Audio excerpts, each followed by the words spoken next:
Bé, bon dia, sí, bon dia, perquè és bon dia. Benvinguts a tots en un dia que és un dia de vaga per qui la faci, però que en el fons és un dia una mica especial, no? Especial amb el sentit aquest, no? Que hi ha vaga i que per tant a la millor algunes persones no han vingut. Agrair-vos que estigueu aquí i amb la conferència d'avui inaugurem el que és el segon curs acadèmic, és la conferència número 11 dintre aquest cicle de disseny i la Geltrú, que jo crec que és un encert, perquè en el fons el que es tracta és una mica d'aproximar els estudis que fem aquí al món real de l'empresa. Jo, que he vingut a totes les que he pogut de conferències i he après, és a dir, jo suposo que vosaltres també, crec que aquí aprenem tots, es tracta d'aprendre, com a mínim tenir experiències de veure què es fa al món real. La conferència d'avui, que es diu Disseny més enginyeria, a mi m'agrada especialment el títol, estava comentant amb el ponent, perquè en el fons nosaltres som una escola que en sabem molt d'enginyeria i que de disseny, no dic que no en sabem, però en sabem menys. En sabem menys, vull dir, comparativament a la millor amb altres escoles, però, bueno, és que tot va lligat, vull dir, l'avantatge que té és que aquí fem moltes titulacions de diferents branques d'enginyeria, i on hi ha professors, grups de recerca molt ben formats, i en disseny també hi ha gent ben formada que està aprenent de professors, però, bueno, també mica en mica, dia a dia, anem intentant millorar-nos, que és del que es tracta, no? Però en el fons el que vull dir és que el vincle aquest entre enginyeria i disseny té que anar sempre unit i és necessari. El disseny i és a tot arreu en tot el de la vida, vull dir, quan mengem, quan anem a comprar, vull dir, amb el plat, si un restaurant et porta un plat que entri per la vista ja no t'agrada tant, si t'entra per la vista ja estàs predisposat. Per tant, el disseny és tot, però té que anar acompanyat d'alguna de tecnologia, l'enginyeria, no l'enginy. Bueno, bàsicament tampoc no em vull enrotllar, vull dir, és una mica el que volia dir, que el títol m'agrada, que m'agrada especialment. I presentar en Joan Sabata,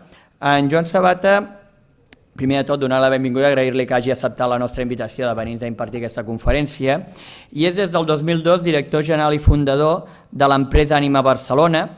Està format a l'ISABA, el que comentàvem, també ara hem estat comentant una mica abans de començar, doncs l'ISABA, la percepció que jo tinc, i jo crec que ell també una mica ho avala, no? Vull dir, amb disseny tenen més experiència que nosaltres d'una escola de disseny i que ara s'ha posat a l'enginyeria. Nosaltres som una escola d'enginyeria que ens hem posat al disseny. Hem seguit camins inversos, però al fons confluïm amb alguna cosa, és a dir, donar la importància a aquestes dues coses que estan al disseny com l'enginyeria. Dues escoles que tenen dues arrencades completament diferents i que al final convergeixen fent coses, cadascuna a la seva manera, diferents, però que ens assemblem bastant, amb la qual cosa, això vol dir que tots ho durem fer-ho més o menys bé o tots ho durem fer-ho igual de malament, però això també és una cosa important a tenir en compte. Bé, dir-vos l'empresa Ànima Barcelona, ell ja ens explicarà una miqueta més quina és la seva trajectòria. Ja us dic que està format a l'ISABA, és graduat superior en disseny industrial, m'ha comentat que era de la primera promoció que van sortir, i a més, forma part de l'equip directiu de Volta Motorbikes.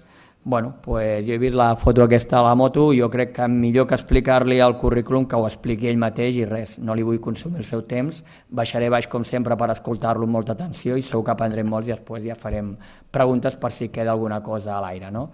Doncs res, cedir-te la paraula i gràcies per acceptar la invitació un cop més, Joan. Moltes gràcies. Jo em posaré dret amb el vostre permís. Abans de res, gràcies a tots per venir, i més en un dia com avui. Suposo que li haurem d'agrair al senyor Bert, però això ja són coses vostres, els que esteu sortint al carrer i sabeu el que heu de fer. Volia agrair al Josep Maria que em va convidar a donar aquesta ponència. La veritat és que va ser un honor quan em vas convidar i més veient el llistat de ponents previs vaig pensar, caram, segur que hi ha un llistó bastant alt aquí, però tot i això vam decidir acceptar, venir a presentar una mica la nostra empresa. Gràcies, Frederic, i gràcies a l'escola per l'oportunitat. A l'hora de plantejar aquesta conferència,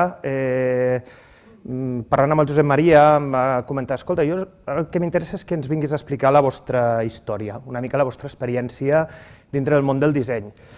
Amb la qual cosa jo he preparat una presentació que no pretén ser ni molt menys una masterclass, ni una classe teòrica sobre disseny, ni res de tot això, perquè això ja ho feu cada dia aquí, a l'escola, segur que teniu professors molt capacitats que us expliquen tot el que cal saber sobre el disseny, i jo vinc aquí a explicar-vos una mica quina és la història d'aquests 11 anys que portem d'empresa, des del dia en què, juntament amb un altre soci, amb el Diego Quiroga, vam decidir muntar una empresa de disseny. Jo soc estudiant de disseny industrial a l'Escola Elisava, vaig acabar l'any 1999, vaig estar treballant durant un parell d'anys amb un professor que havia tingut a l'escola, després vaig establir-me com a freelance durant un any i mig, 2 anys, i finalment va sortir una oportunitat interessant d'un projecte en el qual vam començar a treballar amb el Diego. Vam dir, escolta, donem un cop de cap, ens tirem a la piscina i efectivament ens vam tirar a la piscina amb 25 anys, sense mirar si hi havia gaire aigua o no, sense flotador i sense res, o sigui, de cap, amb els avantatges i inconvenients que porta tot això. Durant aquests 11 anys hi ha hagut èpoques molt complicades, hi ha hagut èpoques molt divertides, hem treballat molt per arribar on estem i això és una recomanació que us faria a tots, que si creieu en alguna cosa, si hi ha un projecte que voleu perseguir, sobretot tireu endavant, creieu-hi i treballeu molt. És a dir, si es treballa molt, els resultats arriben, això sempre. Passo a la presentació. No em vull enrotllar molt, faré una presentació bastant ràpida perquè prefereixo obrir més a un torn de preguntes i respostes perquè estic segur que es farà una mica més amè per tots. La presentació la faré en català, la presentació a la pantalla està en anglès.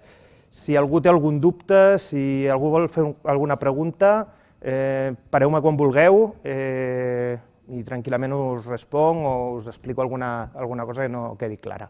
D'acord?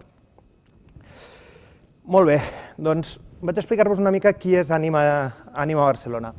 Ànima és un estudi de disseny industrial, com us he dit, que es va crear ja fa uns anys, l'any 2002, a Barcelona. Aquesta és una presentació que nosaltres tenim bastant enfocada cap als clients.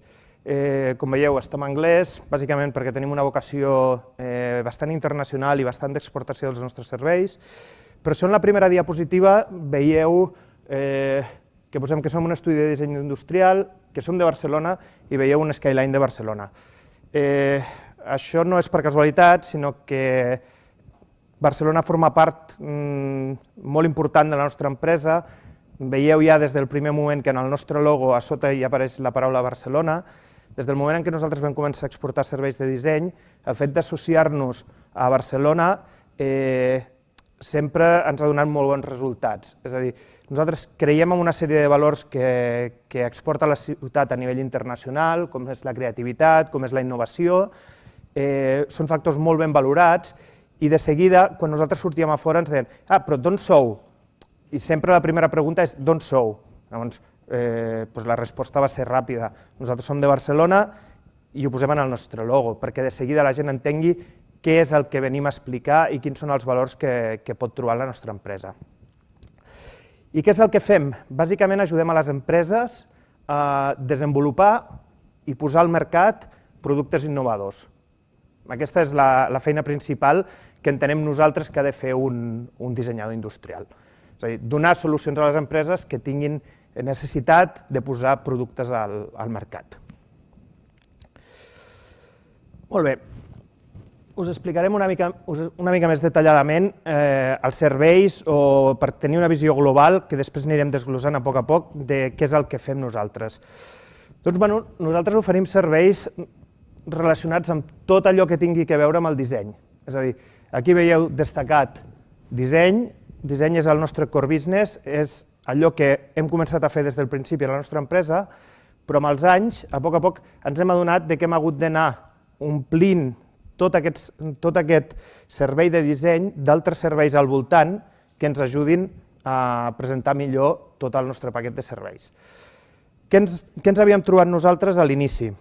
Que de vegades parlàvem amb un client, parlàvem amb una empresa, ens venien amb un briefing, ens el miràvem i no acabàvem de tenir-ho gaire clar.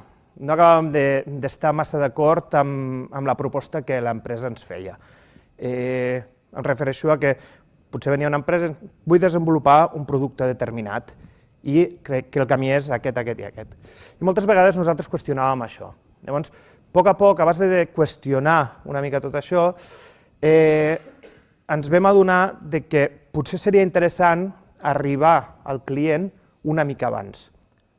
És a dir, no arribar quan el client ja té les respostes fetes i te les posa en un paper, sinó arribar en el moment en què el client es planteja una sèrie de preguntes. Quan el client pensa, tinc una necessitat de renovar productes, tinc una oportunitat en el mercat que he localitzat, o el que sigui, és en aquell moment el que nosaltres hem d'estar allà, per tal de poder entendre clarament quina és l'estratègia de l'empresa, quins són els mercats en els quals s'està enfocant, quin és el target d'usuari al qual es dirigeixen els seus productes, i amb tot això, amb el coneixement que hem anat acumulant durant aquests 11 anys, ens permet anticipar-nos una mica a conèixer millor quines són les necessitats dels clients. Aleshores, també ens vam adonar que, a part d'entrar en tot el que és l'estratègia, la creativitat era el nostre servei bàsic des de l'inici, moltes vegades els clients necessitaven que els donéssim un cop de mà a desenvolupar les idees i els productes que estàvem dissenyant. Llavors, tots els nostres serveis els hem acabat complementant amb el desenvolupament i després amb el màrqueting, que al cap i a la fi és com, una vegada tens un producte acabat i enllestit, com el poses al mercat i com l'acostes al consumidor final. Us explicaré una mica, aquí veureu un timeline una mica de la nostra història. L'empresa es va crear el 2002, vam començar fent principalment projectes relacionats amb la llar, amb l'equipament pel bany, lavabos, mobiliari. De seguida, l'any 2003, vam començar a treballar tot un tema de màquina-eines per l'empresa Casals, vam començar a fer uns taladros, unes serres, emuladores. Vam definir una línia estètica per una nova gamma i vam aplicar això a tota una gamma sencera de productes que vam estar desenvolupant. I a poc vam anar obrint altres sectors, com poden ser l'electrònica de consum, com poden ser ambientadors. L'any 2006 ens vam moure d'oficina, vam fer el primer canvi a una oficina una mica més gran, l'equip ja havia començat a créixer i érem 5 persones, necessitàvem una mica més d'espai. I a poc hem anat incorporant altres àrees de negoci en les quals estem treballant, des de productes de puricultura, electrodomèstics, productes una mica més tècnics. I un altre salt important és a partir del 2010, en el moment en què decidim entrar en el sector del disseny de transport, de vehicles. Un dels primers projectes en els quals treballem és el projecte de Volta Motorbikes, que després us puc fer una mica 4 pinzellades per sobre de què tracta. Fa un any i mig ens vam traslladar a un estudi més gran, en aquests moments som un equip al voltant d'unes 15 persones, i seguim treballant en projectes de tot tipus, des de projectes més industrials, projectes per la llar, projectes d'automoció, projectes d'electrodomèstics. Durant aquests 11 anys, aquí teniu un llistat d'alguns dels clients que han confiat en nosaltres. Podreu veure, hi ha diferents clients com Akita, que és una empresa japonesa, Midea, que és un líder fabricant d'electrodomèstic a Xina, avui en dia és el fabricant número 1 de microones, forns, encimeres i campanes a nivell mundial. Treballem amb Joinwheel, que és una empresa de bany de Xina també. Treballem amb altres empreses com Jinfeida, un líder en fabricant d'eina a Xina. Per què us poso això? Una mica per explicar-vos també, introduir el concepte aquest dels partners internacionals. Per nosaltres va ser molt important, quan feia un any i mig que havíem muntat l'empresa, vam muntar l'empresa al juny del 2002, cap a finals del 2003 vam rebre un bon dia una trucada d'una empresa xinesa que havia vist productes nostres que havíem estat dissenyant, que li havien agradat molt i que estaven buscant un partner per desenvolupar nous productes. Clar, en aquells moments un pensa, algú m'està gastant una broma, no, suposo. T'arriba un correu electrònic i el primer pensament en el seu moment va ser aquesta nit penso aviam què li dic, demà escric el correu i després ja el traduiré. Imagineu-vos quina era la situació 9 anys enrere. Avui en dia aquest client s'ha convertit en el nostre principal client. Fa 9 anys que treballem conjuntament i ens va obrir la possibilitat d'entrar en un mercat amb un potencial de creixement tan important com el de Xina. En aquests moments podríem dir que potencialment és el mercat més important per a un dissenyador industrial a tot el món. Justament el dilluns vaig tornar de Xina, hem estat durant 10 dies exposant en una fira a la província de Guangdong, a Guangzhou concretament. Hi ha una fira internacional de trading que és Canton Import-Export. Aquesta és la 114a edició i dintre d'aquesta fira, des de fa ja 4 o 5 edicions, s'ha organitzat una fira de disseny en la qual estan convidats diferents estudis de disseny internacionals que ofereixen servei a les empreses que estan exposant allà. Llavors, hem tornat realment amb una sensació molt agradable d'aquest viatge i no hem fet més que constatar una vegada més el creixement que hi està havent en una economia com la xinesa. I ara us voldria presentar el nostre equip. El nostre equip aquí el podeu veure, superformal i superinformal a la vegada. Nosaltres acostumem a dir que tenim un equip que està molt qualificat i molt preparat per tenir cura dels negocis dels nostres clients, de ser professionals, de parlar el llenguatge de l'empresa, de parlar de negocis, de ser molt seriosos i molt professionals amb les feines que fem, però a la vegada ser un equip fresc per ser creatius. És a dir, som dissenyadors, si ens encasellem amb les estratègies, ens encasellem amb els números, amb els negocis, moltes vegades no hi veurem més enllà. Pensem que som dissenyadors i que hem de ser creatius. Llavors, nosaltres a la nostra empresa sempre intentem mantenir aquesta dualitat. Sempre en els equips intentem compensar-los de tal manera que hi hagi qui vulgui anar a dalt de tot a nivell creatiu i hi hagi qui en un moment donat faci baixar les idees a terra i dir, aquestes idees són molt interessants, anem a fer-les viables i anem a fer-les interessants per als nostres clients. És a dir, nosaltres sempre hem entès que un bon disseny no és aquell fer un producte molt bonic, fer un producte que guanyi molts premis i que tingui molt reconeixement internacional. No. Fer un bon disseny és fer un producte que sigui acceptat pel mercat, que sigui útil per als consumidors i que encaixi dintre d'una estratègia d'una empresa, que encaixi dintre d'un mercat i si no, a partir d'aquí ja no fem disseny, estem fent art o estem fent altres coses. I ara us voldria desenvolupar una mica més tot el concepte dels serveis que abans parlàvem, les 4 zones de treball que nosaltres treballem. Per una banda hem parlat d'estratègia. L'estratègia bàsicament consisteix en pensar en el negoci, és a dir, què és el primer que un client quan se seu a davant teu vol sentir? És que tu pensaràs en el seu negoci, que pensaràs pel seu bé, perquè faci negoci. Si no, a partir d'aquí parlem d'altres coses. En tot l'apartat de creativitat, què és el que fem? Gestionar innovació, crear el disseny, realment. És a dir, generar idees, validar aquestes idees, confrontar-les amb l'estratègia i una vegada validades les idees amb l'estratègia, preparar un producte i preparar un disseny. Una vegada tenim un disseny, no ens podem quedar allà. Ens toca desenvolupar-lo, fer-lo real i fer-lo factible. Quantes vegades heu vist renders espectaculars de productes que poden ser molt impressionants, però després ni són factibles a nivell tecnològic, ni són realitzables a nivell industrial, ni són acceptables per als consumidors.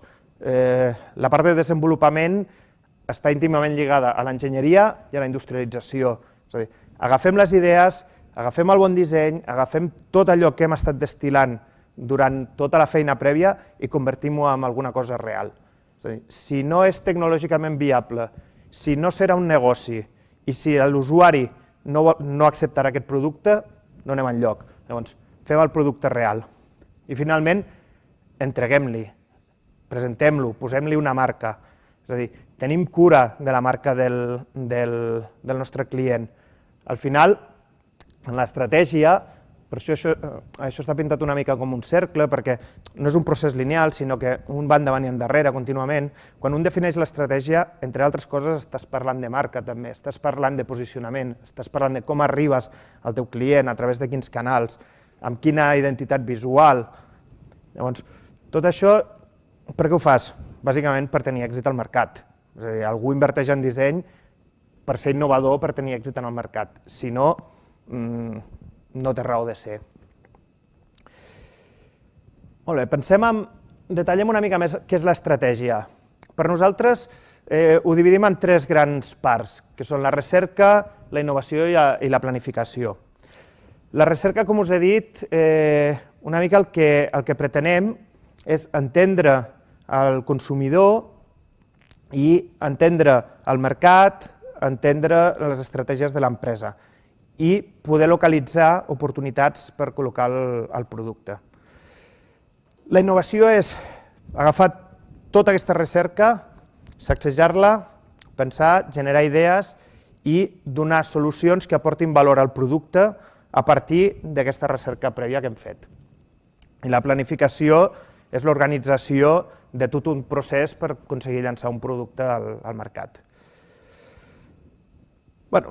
L'apartat de creativitat suposo que ja coneixeu també una mica des d'una primera part que és la generació d'idees, validació, veure com encaixen, fins a un apartat purament de disseny. Dintre de l'apartat de disseny no entraré més, però es pot treballar des de funcionalitat, ergonomia, estil, solucions tècniques, es poden treballar 1000 aspectes, materials, acabats, processos de producció. Al final el disseny no és només a l'estil, com moltes vegades se'ns ha fet veure o se'ns ha fet entendre, sinó que és un mix de tot això, de la funcionalitat, de la usabilitat, de l'ergonomia, dels acabats, de molts aspectes íntimament relacionats amb cadascun dels productes que dissenyem. Després entrem en el pas següent, que és tota la part d'enginyeria i desenvolupament. Anem a transformar les idees en un producte real, anem a donar-li solucions tècniques a través de l'enginyeria, prototipem-les, testegem-les, veiem que siguin factibles i a partir d'aquí fem-les reals a partir de la industrialització. El que fem és també ajudar les empreses en aquest procés de llançament, en el procés de anem a transformar un prototip en un producte real, anem a localitzar quina són la cadena de proveïdors que ens poden ajudar a llançar aquest producte al mercat, anem a comprovar com es fa un mollo, quins són els problemes que aquests motllos poden comportar. I finalment, com deia, anem a posicionar el producte, anem a posicionar la marca, anem a crear una identitat pròpia, una identitat visual i anem ajudant al màrqueting, anem a crear eines que ajudin en la venda de productes. Aquests són una mica els serveis globals que oferim. En quins aspectes, perdoneu, en quins camps treballem? Principalment ho dividim en 5 grans camps. Indústria, llar, transport, complements i tecnologia. Moltes vegades aquests camps diguéssim que es trepitgen una mica o són bastant permeables i una de les avantatges que nosaltres com a empresa tenim és aquesta experiència molt transversal d'haver treballat en moltes àrees de negoci. També hi ha estudis que són molt especialitzats en una àrea concreta. Nosaltres l'avantatge d'haver muntat un equip bastant ampli amb diferents perfils és que podem abordar projectes tan diferents com un lavabo, una moto o un microones. Però al cap i a la fi, el procés de treball es repeteix pràcticament idèntic en els 3 casos. És a dir, no hi ha tanta diferència entre dissenyar un lavabo i una moto o entre una moto i un microones. Evidentment, els processos de treball possiblement no requereixen el mateix esforç quan estàs dissenyant una moto que quan estàs dissenyant un lavabo, però el procés és el mateix. I finalment us volia ensenyar només algunes imatges d'algun dels projectes que hem estat treballant. Aquí tenim un projecte que és Volta Motorbikes. Això és una moto elèctrica que vam començar a treballar ja fa 2 anys i mig, inicialment amb la col·laboració de l'Institut Europeu de Disseny i d'un emprenedor de Figueres, en Marc Barceló. i és un projecte en el qual nosaltres hem entrat també com a socis participants de l'empresa i en el qual hem ofert un servei, diguéssim, 360 graus, en el qual hem estat des de planificant l'estratègia, fent recerca, fent el disseny, fent el desenvolupament i ajudant en tot el suport de màrqueting. Un altre projecte que estem en aquests moments acabant de preparar és un side-by-side per una empresa de Manresa que es diu RBS. Això és un facelift, un restyling d'un vehicle existent, però que a més també hem modificat, fent 10 centímetres més llarg la distància entre eixos. És un projecte en el qual bàsicament hem treballat el tema d'estil i un tema d'enginyeria i desenvolupament, fent modificacions també de xassis i tot el d'això. Aquest producte serà presentat, si no estic equivocat, d'aquí 3 o 4 setmanes, amb la qual cosa és una mica primícia que esteu veient. O altres projectes que estem fent de màquina-eina, com podeu veure, doncs, això és una serra per tallar ceràmica. Com podeu veure, fins aquí són projectes eminentment tècnics, o això que és una ingletadora per tallar fusta, per una empresa, tant aquesta com l'anterior, és una empresa xinesa, líder del sector, fabricant per als 5 primers fabricants mundials de màquines estacionàries.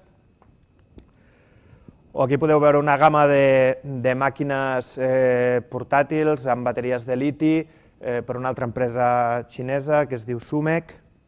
En aquest cas, amb aquesta empresa hem estat treballant durant 6 o 7 anys i hem fet, sembla que al voltant de 130 o 140 productes. O sigui, us podeu imaginar la càrrega de feina que comporta una empresa d'aquestes magnituds. En aquest cas, per exemple, nosaltres el servei principal que hem estat fent és un servei d'estilisme i després un servei d'assessorament i d'acompanyament en tot el desenvolupament i industrialització i enginyeria del producte. Producte una mica més tècnic, això és un sensor de pàrquing per instal·lació en ciutats, és un sensor que va instal·lat al terra, a l'asfalt, i el que fa és enviar unes senyals a uns receptors que després a través d'unes aplicacions mòbils et permeten detectar on hi ha places lliures d'aparcament. Nosaltres ens hem encarregat de fer tota la part del disseny del producte i la part de conceptualització també. O altaveus per cotxe, per Vieta Àudio, microones per Midea, com us deia, Midea avui en dia és el número 1 en fabricant de microones a nivell internacional, fabricar per marques com Siemens, com Bosch, com White Westinghouse o qualsevol líder de mercat. Bàsicament la seva estratègia és fabricar OEM, seria per empreses com Bosch, que li aporten el disseny, ODM, que seria empreses a les quals ells els ofereixen el seu disseny com a marca blanca, o després tenen la seva pròpia estratègia de posicionament de marca. Potser aquesta marca us sona perquè va estar patrocinant els Mundials de Natació d'aquí a Barcelona fa 3 o 4 mesos. Per ells també hem estat treballant campanes extractores per la cuina o altres tipus de productes. O un projecte per telefonia mòbil per Motorola a Beijing. Aquest és un projecte que es va enfocar molt des d'una concepció més conceptual que estilística, encara que al final ens van requerir una resposta i una resolució d'estil també i formal, a part de tot l'estudi conceptual que vam estar treballant prèviament. O altres productes com lavabos, mobiliari de bany, tant per empreses locals com per empreses xineses, en aquest cas és tot un set de bany, també desenvolupat per una empresa xinesa.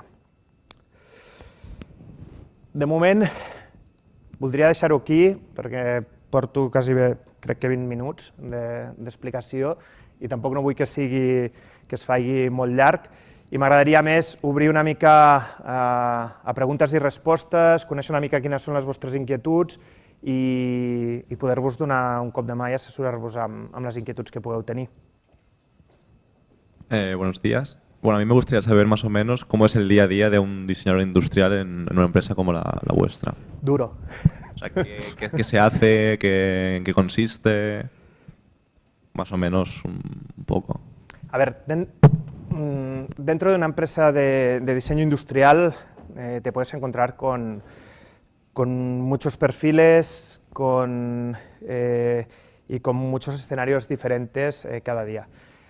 Una de las gracias que creo que tiene el diseño, y que es una de las cosas por las cuales hoy en día yo estoy aquí y no estoy dedicándome a, no sé, a hacer de pastor en la montaña, es porque en el diseño cada día es una sorpresa lo que vas a hacer. Cada día estás haciendo cosas diferentes, cada día estás aprendiendo. Entonces, un día puedes estar pues, haciendo una sesión de creatividad con 3 o 4 personas, generando ideas en base a un reto que te ha presentado un cliente.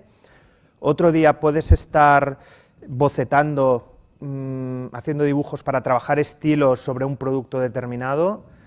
Otro día puedes estar delante del ordenador modelando unas superficies y trasladando lo que son unos bocetos a un modelo 3D. Otro día puedes estar haciendo un research de mercado, u otro día puedes estar en una sesión con usuarios para intentar entender cuáles son sus necesidades. La verdad es que es muy variado el trabajo que hay. En general, yo creo que un diseñador debe de adaptarse un poco a esas necesidades. Después hay perfiles muy específicos, muy especializados en procesos concretos de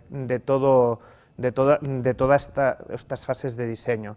Pues hay gente muy especializada en trabajar estilo, en bocetar, hay gente muy especializada en trabajar superficies, hay gente muy especializada en encontrar soluciones técnicas. En nuestro equipo creo que los perfiles que tenemos, la mayoría de ellos, son bastante polivalentes y en la mayoría de los casos forman parte del proceso prácticamente desde el inicio hasta el final.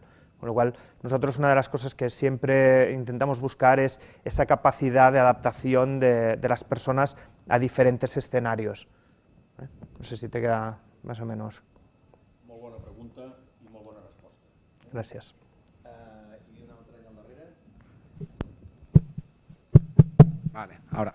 ¿Sí? Hola. Hola. A ver, más o menos en la presentación nos has estado hablando, bueno, al principio nos haces la presentación que, bueno, cómo empezasteis, cómo estudiasteis y demás, pero después pasas a para quiénes hicisteis trabajos, ¿no? Entonces, la parte en la que no os llamaba nadie, que vosotros tuvisteis que buscar los trabajos, ¿cómo era o cómo lo hicisteis, más o menos?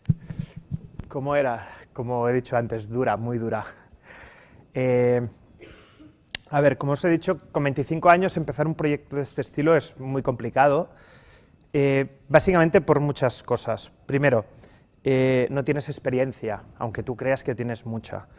Segunda, no tienes contactos, aunque tú creas que los tienes.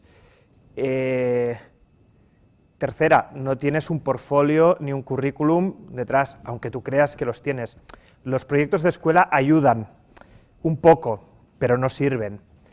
Entonces, claro, son factores negativos. Entonces, ¿cómo compensas esto? Primero con ilusión, con mucha ilusión. Segundo, con trabajo, mucho trabajo. Entonces, tú tienes que enfocar un poco, ver, a ver, ¿qué tipo de productos me gustaría hacer a mí? ¿Con qué tipo de empresas me gustaría trabajar? Veo que en un sector determinado hay empresas que tienen un déficit de diseño. ¿Por qué no hago una propuesta proactivamente de mi parte para ir a enseñarla, para enseñar cuáles son mis capacidades? Es decir, si tú no tienes experiencia, no tienes contactos ni portfolio, lo único que te queda para cuando picas una puerta y te la abren, lo único que te queda es haber preparado algo antes y decir, mira, he preparado esto para ti, ¿qué te parece? Tienes que enseñar, es decir, por tu cara bonita nadie te va a coger. Tú puedes ir y decir, no, si es que soy muy bueno. Ah, vale, perfecto. Es que por aquí pasan 50 muy buenos cada día, pero ¿algo más?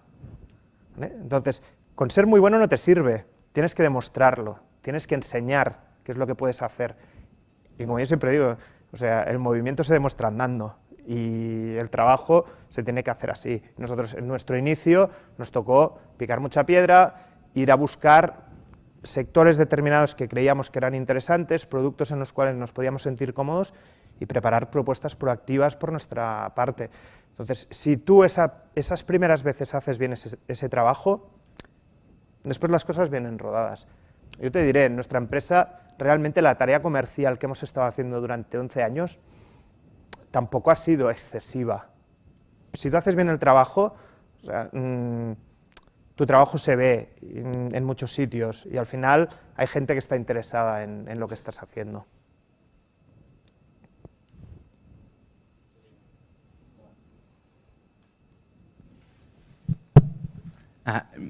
Jo volia saber ben bé què és el que atreu a tantes empreses xineses a la vostra empresa i com una empresa que és d'aquí de Barcelona, que cau tan lluny de la Xina, què doneu que en el recorregut que és de la Xina fins aquí no els hi puguin donar altres empreses? És a dir, i saber si són sobretot ells que us van a buscar o al revés? No sé. Aviam, explicaré fins on pugui explicar, perquè clar, si t'explico tots els secrets... No, a veure, la primera vegada ens van venir a buscar. La primera vegada ens venen a buscar i què és el que espera una empresa xinesa d'una empresa de disseny de Barcelona? Et dividiré la resposta en dues parts, perquè una cosa és el que ha passat durant aquests anys i una altra cosa és el que detectem que està passant ja des de fa un parell d'anys. Diguéssim que des de fa 10 anys cap aquí, què és el que les empreses xineses buscaven? El que buscaven era dissenyadors que entenguessin un mercat com l'occidental, ja sigui europeu, ja sigui nord-americà, principalment són els dos seus principals mercats, tot i que avui està canviant, per això dic que hi ha un altre aspecte. Que entenguessin aquest mercat, que entenguessin culturalment a l'usuari i al consumidor i que els ajudessin a crear nous productes que encaixessin en aquest mercat. És a dir, els mercats, sobretot fa 10 anys, a Xina i a Europa eren completament diferents. Els gustos del consumidor, per qüestions culturals, per qüestions socials, el que sigui, eren completament diferents. Aleshores, quan ells treballaven amb dissenyadors locals de Xina, no aconseguien trobar productes que encaixessin bé dintre del mercat europeu. Llavors, què és el que fan? Anar a buscar dissenyadors europeus. Per què nosaltres i no d'altres? Això els hauries de demanar als altres. Nosaltres fa molts anys que remem en aquest sentit, no és gens fàcil pensar que el teu principal negoci el tens a 10.000 quilòmetres de distància del teu estudi. No és gens fàcil. I que a més estàs tractant amb gent que culturalment són completament diferents de tu. Que quan vas a Xina ets totalment analfabet, no ets capaç ni de llegir. Aleshores, clar, jo entenc que moltes empreses d'aquí els hi ha costat molt donar el salt cap a Àsia, bàsicament per una qüestió de comoditat, perquè és molt més fàcil agafar el cotxe i baixar a Vilanova i la Geltrú que agafar un avió i anar-te'n 10 dies a Xina. Però no som els únics, i cada dia hi ha més empreses, i n'hi ha alguna altra amb els quals hem estat aquests dies a Xina exposant també amb ells, fent conferències per vendre la marca Barcelona allà, empentant tots conjuntament, i som uns quants, cada vegada som una mica més, però insisteixo, no és gens fàcil fer aquest pas. A poc, els darrers anys també hi ha hagut més empreses, possiblement per una qüestió de necessitat. Bàsicament, aquí no hi ha mercat. O sigui, el mercat s'ha desmuntat. No tenim clients, o n'hi ha molt pocs, i l'oferta que hi ha d'empreses de disseny i de dissenyadors és molt alta. Això per una banda. Per una altra, perquè nosaltres, precisament motivats per això, vam dir, escolta, nosaltres, això d'aquí és una guerra, és una salvatjada, o sigui, no pot ser que anem a visitar una empresa i darrere nostre hi vagin 50 dissenyadors més, perquè ens estem fent una guerra entre nosaltres que no val la pena. I vam decidir anar a buscar mercats que fossin menys agressius en aquest aspecte. Això per una banda, però avui en dia les coses han canviat molt. Xina, el seu nivell ha crescut molt, Xina fa uns anys oferia productes low cost, amb una qualitat, diguéssim, justa. En aquests darrers anys la seva capacitat de fabricació ha augmentat exponencialment. Ara fan productes de molta qualitat, l'únic que fa falta és pagar-los. També, si un no està disposat a pagar-los, tindrà productes de més baixa qualitat. Però a la vegada les empreses els han augmentat els costos laborals, de les matèries primes, i tot això ha fet que de cop i volta ja no estiguin plantejant-se només disseny, sinó que requereixen anar una mica més enllà, perquè s'estan trobant amb que països que tenen al costat, com Vietnam, com Tailàndia, estan començant a fabricar i són molt més competitius que ells.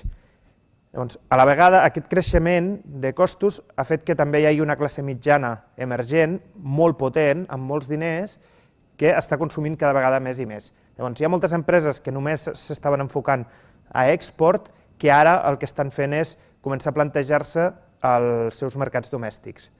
I llavors, nosaltres, quan fins ara només ens havien demanat principalment disseny per Europa o per Estats Units, ara cada vegada més ens demanen disseny per mercat local xinès, el qual ens complica bastant més les coses a nosaltres, perquè hem d'entendre usuaris d'allà, que no són els d'aquí. Llavors, hem d'incorporar gent que ens ajudi a entendre els consumidors allà. També és cert que els posicionaments que busquen allà les empreses és a través de marca pròpia, a través d'innovació, i aquí podem oferir uns serveis una mica diferents.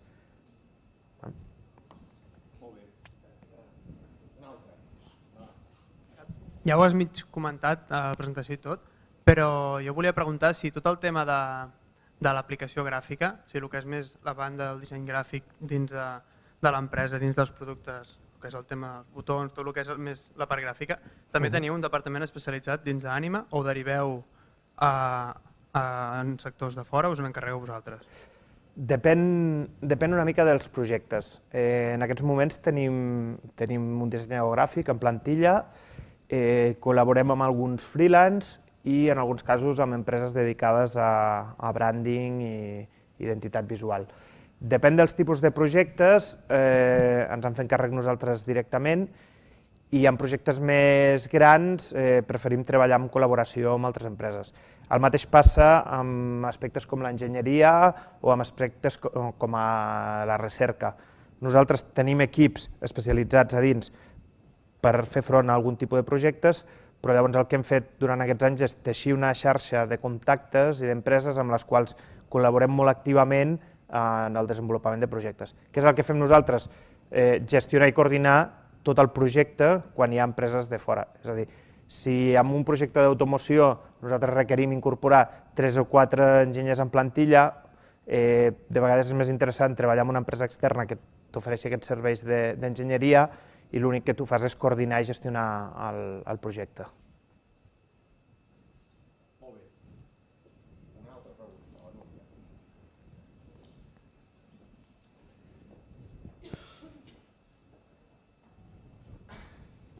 Hola. Vas dir que abans de muntar l'empresa havies estat freelance. Sí. Parla una mica d'això, perquè és recomanable. Segur que vols que em parli? Sí, sisplau. Recomanable, sí. Dur, també, i molt. Jo recomanaria, si algú vol ser freelance, jo li recomanaria un temps i un període de rodatge previ en empreses, que li permetin entendre quin és el procés de treball clarament, quina és la relació amb un client, entendre com està el mercat, fer els seus contactes, crear-se la seva xarxa de col·laboradors, perquè una persona sola avui en dia no va enlloc, mai. Llavors, si ets freelance, per poder funcionar bé has de tenir una bona xarxa de col·laboradors, i això habitualment quan un és jove i surt de l'escola costa bastant. Malauradament en aquest país tampoc no ens posen les coses gens fàcils als que som freelance. I ja dic, recomanable? Sí, és una experiència interessant, però és complicada. Aleshores, No sé, no puc anar molt més enllà perquè tampoc el temps que jo vaig estar treballant de freelance va ser relativament petit, però sí que conec molts freelance que treballen en el món del disseny i sé les dificultats que es passen moltes vegades. Si un és bo i sap fer-ho bé, també hi ha moltes oportunitats, evidentment. Jo volia preguntar, jo considero que és una cosa que consideres important, però vull saber la teva opinió, sobre el modelat en 3D, que si consideres que hauríem de sortir en plan ben preparats per saber si és important saber fer un 3D ben fet o saber plasmar les teves idees a través d'un 3D i també a través de, amb alçada que en 10 minuts sàpiguis plasmar qualsevol cosa. Tot el que puguis aprendre sempre serà benvingut i sempre et serà positiu. Imprescindible? No. Quin nivell d'importància té?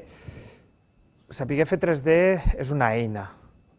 Lo important per un dissenyador és saber entendre clarament quin és el repte que té sobre la taula, saber generar solucions en aquest repte i després les eines que es facin servir en aquest camí per solucionar tot això és el de menys. És a dir, a la nostra empresa hi ha gent que pràcticament no fan 3D, hi ha gent que pràcticament no saben dibuixar. Jo mateix, per exemple, tema d'esquetx, no diria que tinc un nivell excessivament alt. En tema de 3D jo hi he treballat més, per exemple, però si tu saps clarament quines són les teves virtuts i les teves mancances, has de saber com pal·liar-les. És a dir, evidentment, si saps modelar bé, perfecte, i tens un camí molt determinat. També pots saber modelar molt bé amb un software i que arribis a una empresa i te'l canviïn i tinguis un altre software al davant i llavors ja t'han fotut. Sí, és així de clar. Si saps dibuixar molt bé, perfecte. Ja dic, tot el que siguin eines és genial, però sobretot,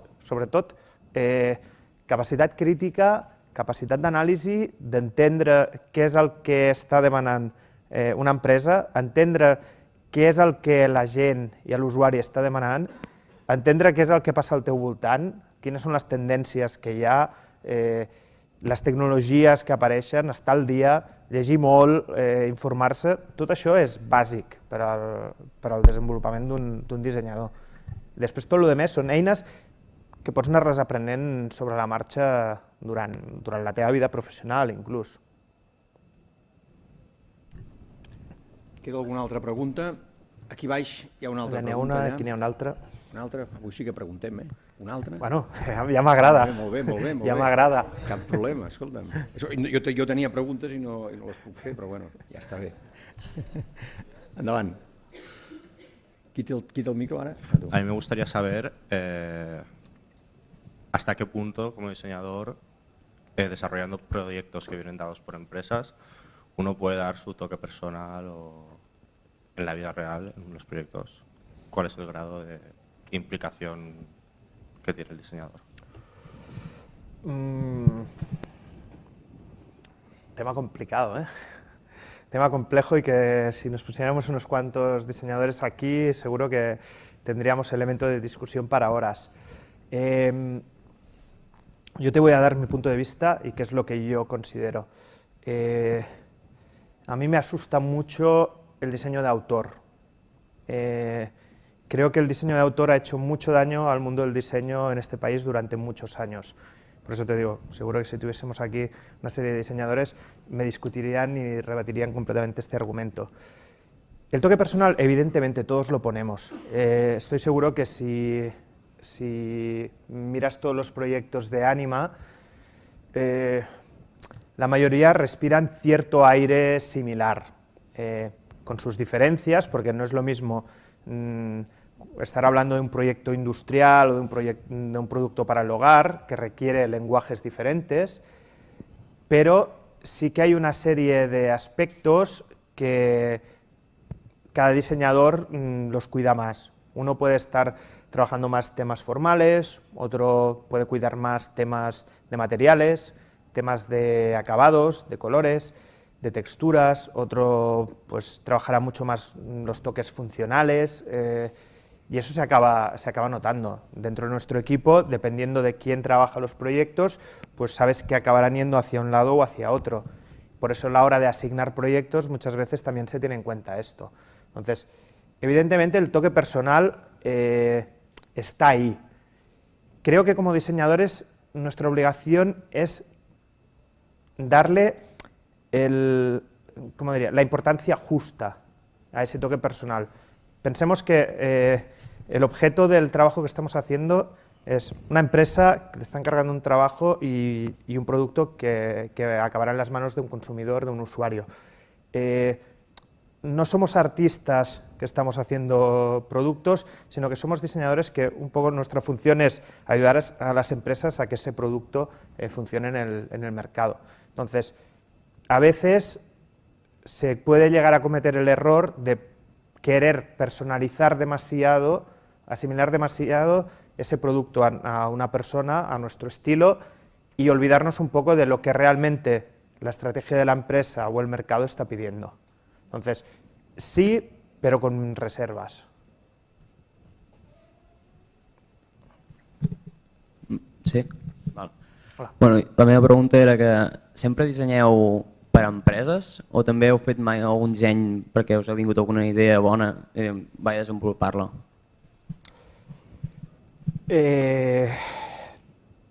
Hem treballat de les dues maneres. Principalment nosaltres treballem per empreses. És com està enfocat el model de negoci que tenim. Per exemple, tenim un projecte que avui aquí no ha sortit, que és una nova línia de negoci que estem impulsant des d'Ànima, relacionada amb mobiliari, que serà presentada en breu, espero abans de Nadal. I són uns productes que nosaltres teníem al cap des de feia temps i en aquests últims mesos hem decidit de desenvolupar-los i donar-los una sortida, preparar tota una estratègia i un pla de negoci, crear una marca, desenvolupar-la i tirar-ho tot endavant. Ja et dic, en breu ho presentarem. Són uns productes que no són, diríem que no són innovadors, perquè el mercat del mobiliari és un mercat molt madur en el qual costa molt generar productes innovadors, sinó que nosaltres el que hem plantejat és més aviat uns canals de distribució, un model de negoci innovador i diferent del model de negoci tradicional del mobiliari, que està en un moment de crisi molt important. Nosaltres, en lloc d'innovar en producte, hem innovat més en model de negoci. Llavors, això són productes que nosaltres els hem creat des de dins. El projecte de Volta, de la moto elèctrica, és un producte que, diguéssim, també s'ha desenvolupat des de dins, també venia a través d'un emprenedor, però sí que hi ha altres productes que de vegades es fan coses i s'avancen, però no acostuma a ser la nostra forma de treballar habitual, tot i que hi ha bastantes empreses que sí que treballen així. Molt bé, moltes gràcies. Ja no hi ha cap més pregunta, ja no hi ha com més... Ah, sí, l'Andrea. Sí? Vale. Endavant. Quin seria un motiu per dir-li que no a un projecte d'una empresa? Quin seria un motiu per dir-li que no a un projecte? A veure, n'hi ha un de principal que des del primer dia vam dir que no.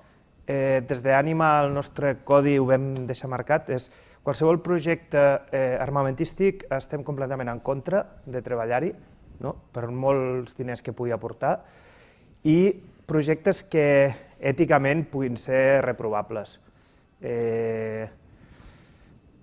Ja sigui per una forma de fer d'una empresa, ja sigui per al tipus de producte. De moment no ens hem trobat, afortunadament, en casos d'aquests, però jo penso que tots tenim una forma de fer i una ètica que en algun moment donat ens marquen uns límits, no?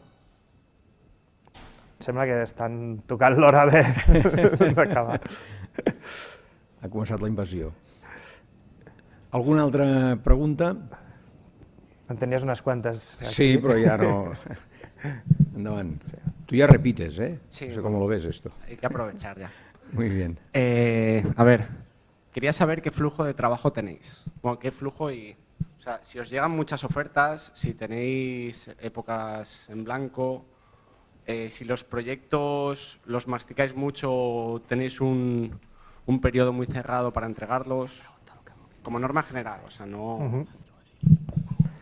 A ver, bueno, como puedes imaginarte, hay proyectos de todo. Hay proyectos que tienes un espacio de tiempo importante para poderlos ir desarrollando, que descansen, retomarlos. Son los que menos, habitualmente. Habitualmente un cliente te pide las cosas para ayer o antes de ayer. Y el flujo de proyectos que tenemos, nosotros podríamos decir que es bastante constante, por una cuestión de que con nuestros principales clientes nosotros tenemos acuerdos de larga duración. O sea, nosotros ya no estamos yendo a buscar proyectos proyecto a proyecto, sino que nuestra intención es trabajar con empresas de una dimensión y con unas capacidades que te permitan tener un flujo continuo de proyectos. Por ejemplo, estábamos hablando de un cliente en China que hace 9 años que trabajamos con él. Durante estos días en la feria hemos cerrado un trato de renovación del contrato para 5 años más. Con ellos tenemos un número de proyectos determinados durante el año que se van repartiendo y cuando acabas con uno empiezas con otro proyecto o se superponen varios proyectos en función un poco de sus necesidades, ferias, lanzamientos comerciales o esto. También es cierto que a veces estás trabajando con varios proyectos y de repente te entran 2 o 3 proyectos nuevos de clientes nuevos que no los tenías planificados y los tienes que entrar en tu flujo de trabajo, entonces posiblemente tienes que alargar alguno de los que estés trabajando un poco más, si te lo permite, o tienes que buscar soporte exterior para que te puedan ayudar en algun projecte. Molt bé, doncs aquesta sí que era l'última pregunta, oi? Han sortit molts temes, a més de la teva excel·lent i sintètica presentació, que t'agraïm, òbviament, molt bé. S'ha parlat de la vida la primera pregunta ha sigut molt interessant perquè era la vida del dissenyador, què fa un dissenyador. Això m'ha trepitjat una de les preguntes que jo tenia, una part de la pregunta que jo tenia, que era quin percentatge del temps dediqueu a vendre. Jo crec que el tema de vendre és molt important i quin percentatge del temps dediqueu a vendre? Si és que ho pots dir, Jo et diria que... Vendre és tot el temps abans de que tens el contracte. Jo diria que des d'Ànima no hem dedicat habitualment un temps excessiu a vendre, a mesura que evidentment tu creixes amb una estructura cada vegada tens unes necessitats més importants de venda i vas augmentant el teu temps. Sí que és cert que la peculiaritat de treballar en mercats com Xina fa que el fet de tancar projectes de vegades s'allargui molt en el temps i impliqui tota una sèrie de relacions personals, de negocis, per tal de generar la confiança necessària en el teu client abans de que aposti per tu. Quan diem s'allarga molt en el temps, de què estem parlant, més o menys? Pot ser que de vegades contactes que tu comences a treballar ara, fins d'aquí 6, 7, 8 mesos no acabin donant els seus fruits. Parlem d'un cicle de mig any, tranquil·lament, no? També és cert que de vegades, per dir-vos, aquests dies a la fira vam conèixer un client nou, va visitar el nostre stand, vam anar-lo a veure el seu stand, ens va ensenyar un projecte, li vam passar un pressupost i l'endemà ens l'havia firmat i l'havíem tancat. Però això no és lo habitual. Està bé. Estaria bé que passés cada dia, però no. Després, hi ha hagut també diverses preguntes relacionades amb el tema de lo que és el que en podríem dir l'energia llindar, per poder arrencar, i el tema del freelance student, el concepte del freelance, de les habilitats, és a dir, de què és el que es valora com a habilitats, que això enllaça una mica amb què és el que fa el dissenyador, ho has deixat molt clar, és a dir, el que és un actiu emergent és aquesta capacitat de tocar moltes tecles, i tecles que van des de la implicació amb la tecnologia fins als models de negoci. M'ha cridat molt l'atenció que quan t'han preguntat sobre el que són projectes per iniciativa pròpia, de fet has parlat d'innovació en models de negoci. És a dir, que per tant veniu del disseny, però això us ha donat un cert posicionament per ser capaços de plantejar el redisseny de models de negoci en un sector tan madur com és el del mobiliari. Correcte. Però que malgrat això probablement té potencial. Una altra pregunta que et volia fer és vosaltres a la vostra empresa sou, ja ho has dit, ja ho has deixat clar, és a dir, el vostre, diguem, el nucli conceptual és el disseny, però en canvi també hi ha dissenyadors, si no ho recordo malament. Dissenyadors i enginyers. Ai, perdó, dissenyadors, enginyers volia dir, no? Sí. Llavors, si haguessis de donar un pes relatiu, és que tampoc no sé molt bé com preguntar-t'ho, no? Però a veure si tu m'hi ajudes i em trobes la manera de fer alguna aportació en aquesta direcció, no? Si haguessis de donar un cert pes relatiu a l'enginyeria o a la implicació de l'ús de la tecnologia en el sentit més ampli, no? Com a conjunt de disciplines, i en el disseny, com ho faries això? Què em podries respondre? A veure, nosaltres, el fet de ser una empresa molt transversal i treballar en molts sectors diferents fa que aquesta resposta sigui una mica variable. Evidentment, la càrrega de feina que implica l'enginyeria, per exemple, per donar solució a un lavabo de ceràmica no és la mateixa que quan estàs fent una moto, evidentment. Nosaltres sempre ens hem definit com un estudi de disseny que fem enginyeria però que no tenim pretensions de ser una enginyeria. És a dir, nosaltres tenim molt clar que el nostre core del negoci és el disseny i l'enginyeria és una eina que el que ens permet és dur a terme i executar el disseny. Té un pes específic important perquè precisament projectes com els de màquina-eina, com els de transport, requereixen d'una feina d'enginyeria important i que moltes vegades ens diferencia d'altres estudis que no tenen aquesta capacitat tècnica. Amb la qual cosa, realment per nosaltres és un element una mica de diferenciació. Hi ha molts estudis de disseny que no tenen la figura d'enginyers a dintre la plantilla i s'acaben quedant amb propostes moltes vegades una mica conceptuals o amb què no poden controlar i gestionar tot el desenvolupament d'un projecte. Llavors, sí que és un element diferencial i que té certa càrrega important per nosaltres. I aquesta sí que és l'última. Vosaltres teniu avui les has ensenyat una mica, jo l'he vist amb més deteniment, perquè estem en algun projecte treballant conjuntament, però teniu una metodologia bastant elaborada, és a dir, que heu anat polint la vostra manera de treballar, com l'indieu a les fases, això us ajuda per situar el client, etc. La pregunta que et faig és fins a quin punt la respecteu vosaltres mateixos? És a dir, fins a quin punt sou sistemàtics amb l'ús d'aquesta metodologia que avui només hem vist una mica per sobre, si pots contestar, vull dir, no vull posar un compromís. Jo penso que les normes i els processos són interessants per establir metodologies i guanyar en eficiència, però a la vegada, com hem vist al nostre equip, de vegades fa falta posar-se el banyador i les xancles i anar-se'n a la platja, per entendre'ns, i de vegades les normes i els processos has de tenir la flexibilitat necessària com per poder-te'l saltar, perquè davant d'un projecte et pots trobar molts imprevistos. I de vegades els processos no donen solucions a tots els imprevistos que et pots trobar. Llavors, és interessant tenir una metodologia de treball, és interessant seguir més o menys una forma de treball comú perquè així tot l'equip sap en tot moment on estàs i on has d'anar, però a la vegada tots hem de tenir la suficient cintura com per saltar-se aquesta metodologia en un moment donat. Molt bé, excel·lent resposta. I només per acabar, no hi ha una pregunta sinó un comentari per tothom, aquest any amb aquesta edició, amb la 11, del disseny i la Geltrú hem introduït un canvi en la metodologia i el Joan ja ho sap, escolta'm, volem que aquesta presència de les empreses a l'escola no es limiti en aquesta acció, sinó que volem que aquesta conferència, aquesta trobada sigui el pretext per a partir d'aquí intentar buscar algun vincle operatiu i efectiu bàsicament entre els estudiants, també els professors, però amb els estudiants i l'empresa. Llavors hem de demanar que ens defineixi un repte, que ens ajudi a definir un repte.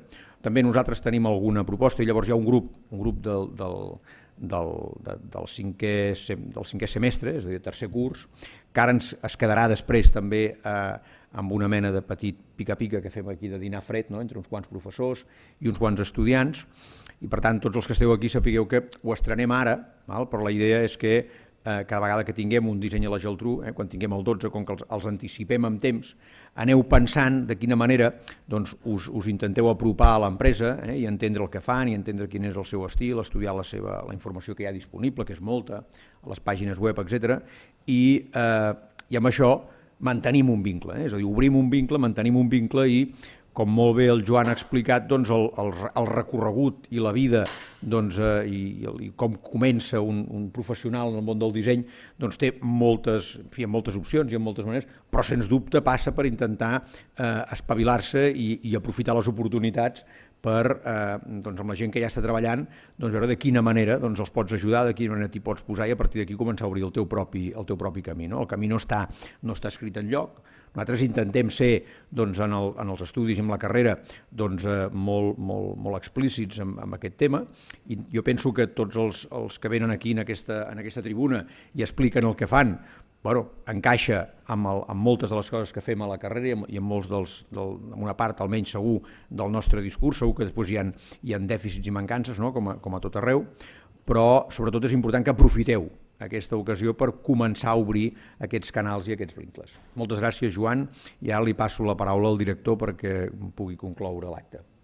A veure, no, ni calia, podies fer-ho ja directament. Moltes gràcies a tots. Això se sent? No se sent, no?